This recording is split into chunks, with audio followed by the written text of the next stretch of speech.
Montagnana QR Code è il progetto realizzato da Coop Services per il comune di Montagnana grazie a un finanziamento della Camera di Commercio di Padova. Si tratta di una guida turistica virtuale, fruibile col proprio telefonino, che accompagna il turista attraverso gli 8 monumenti più importanti della città. Ma come si usa? Cominciamo dall'inizio. In molti telefonini di ultima generazione o smartphone esiste un programma apposito per la lettura dei codici QR.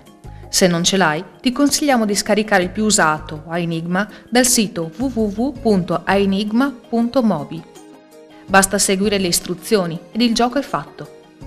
Ora che il programma è installato, vedere le guide o leggere la storia dei monumenti interessati è molto semplice.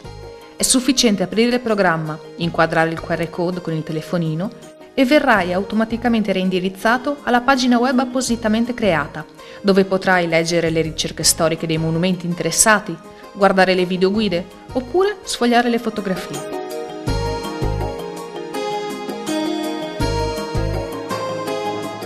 C'è anche la possibilità di scaricare il video in una versione più leggera. Di tutti i video e le guide testuali puoi trovare la versione italiana ed inglese. Puoi trovare i QR codes nei cartelli in prossimità dei monumenti interessati e sui volantini distribuiti negli uffici comunali e nel territorio. Per un ricordo piacevole di Montagnana puoi anche richiedere le cartoline facenti parte del progetto Montagnana QR Code. Invia una cartolina del monumento e mostra il video al destinatario. Non hai uno smartphone? Non ti preoccupare. Visita il sito www.tesoritralemura.com e guarda tutti i contenuti multimediali sul tuo computer.